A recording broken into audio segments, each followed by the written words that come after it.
menu. When Peking duck is done right, it's a very special duck. I would go to Chinese restaurants and I would order it all the time. Everywhere I went, if it was on the menu, I got it.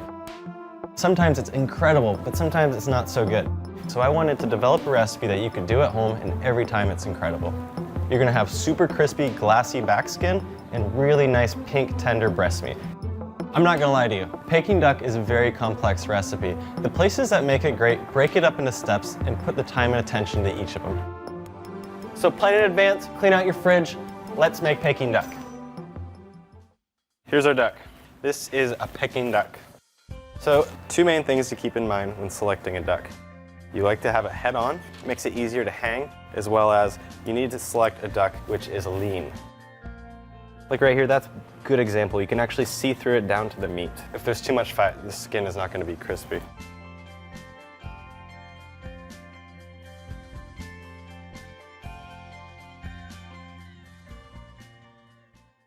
All set, let's clean up the duck. Okay, so now we're just looking for patches of feathers that were not removed. So now we're gonna remove the excess fat right here. Very easy to do. You're moving by hand and you don't need a knife to do this. Okay, duck's clean. Let's start making our 5-spice rub. First, we're going to mix together the spices.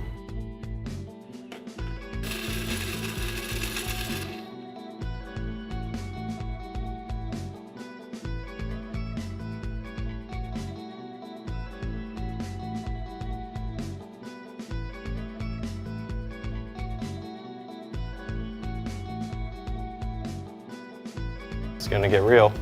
Just rubbing the inside, coating it, getting the flavor in there.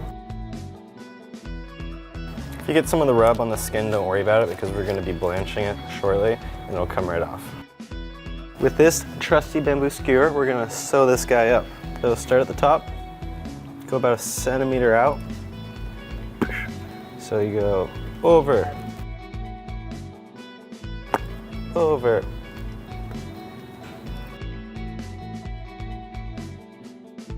okay, and then we're gonna go all the way through the tail. Okay, now it's time to separate the skin from the flesh below it. We're gonna show you the ultimate way of doing that, and that is with an air compressor. So what I like to do is cover up the bottom here. We kind of trap the air in and we don't blow out any of the nice hoisin 5-spice rub that we put in there. So we're gonna come in through the neck here. Okay, ready?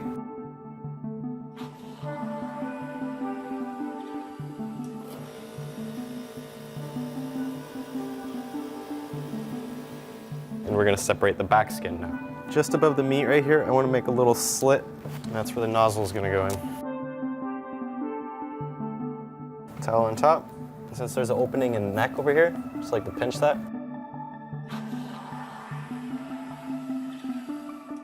You can tell that it's separate now. If you look at it, feel all the air below it. Check out the joint in there, find it.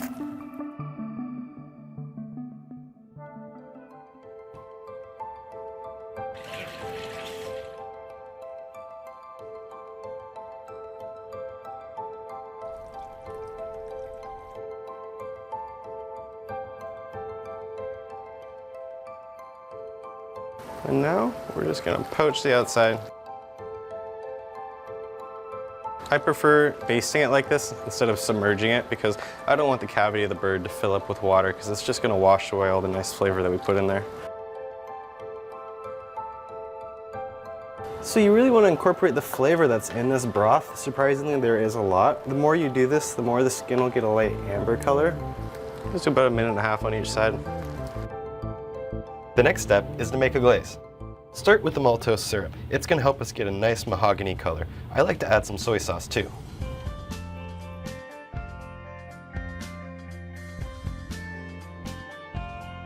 We have our glaze that's slightly warm. This is just to help us get our first coat on here. So we'll have 2 coats per side.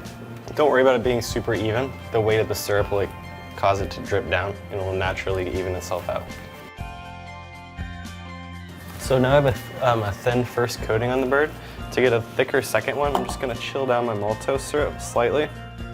So this will continue to drip off when it's in the fridge. Right now it's super sticky. We'll know that it's starting to dry out nicely in the fridge when it gets a nice tacky texture.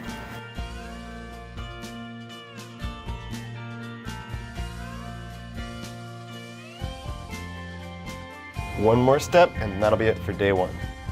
Grab a skewer and stick it into each wing. This will help spread the skin across the back, making it crispier when you fry it. We're going to hang the duck from the top. If you can't hang it, prop it up in a pan so you get more airflow around it, helping dry the skin out.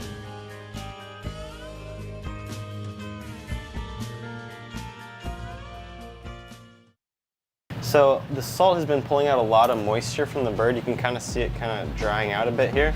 So it's kind of filled with moisture in the cavity. We want to get rid of that.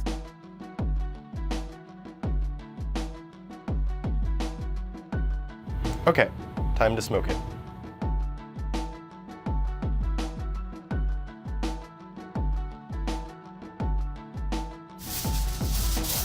So now we have some wood chips here, and we're gonna get them starting to smolder with this blowtorch here. We're gonna put them in this top left-hand corner up by the neck. This neck meat is not gonna yield that great of skin because there's a lot of fat beneath it. So this is the area of the bird that we can sacrifice. So now we're gonna need to make a hole over here for ventilation.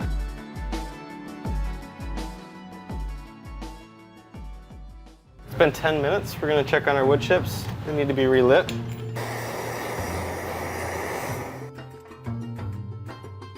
So we are done smoking. Remove the foil. We don't want to wrap it too tight because we want the steam to be able to escape. Traditionally, Peking ducks are cooked while being hung in an oven. So how we get around that is every 30 minutes or 15 minutes or so, we like to hang the bird. Okay, it's been 15 minutes. So what you should be seeing right now is little pockets of fat kind of starting to surface here. The overall surface of the bird should still look very, very dry. This is good. So it's been 30 minutes in the oven. There's been lots of fat that is rendered out. So now we want to get rid of that. We don't want the breast to be frying in the bottom. We're going to hang it up. We're going to allow a lot of the moisture and fat that's trapped just beneath the skin to come out the bottom. That's going to help us get our nice crispy skin.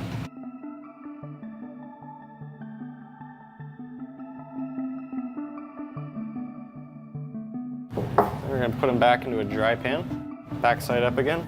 At this stage, we're getting rid of these last little bits of fat and crisping up the skin. So now we're at the end of the second roast. Now we're going to hang it for the final time just before we fry it.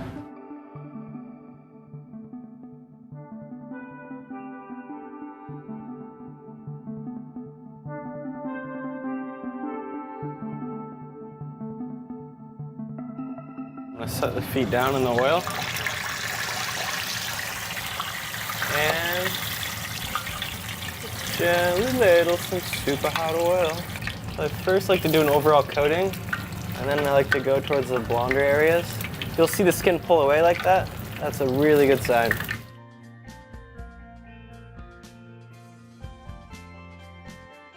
All right, it's looking good.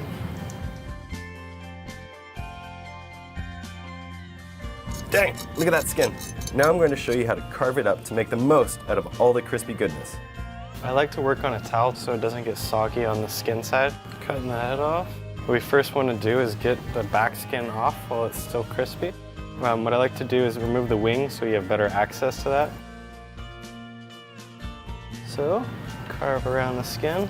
So we're just basically cutting a pattern all the way around the bird.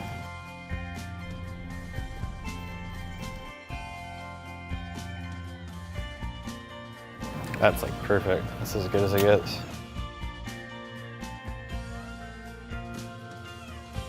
We've taken all of the back skin off, and then we're going to remove this little bamboo skewer. This is called Ben's share. It's his favorite little lollipop part. And then we're going to remove the breast and then cut up the legs.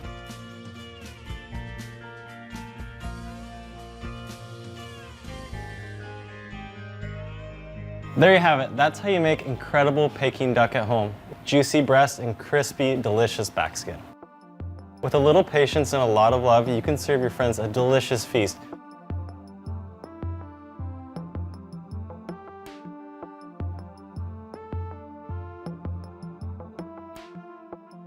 So go on, make Peking duck, serve it with some steam buns, it's worth it.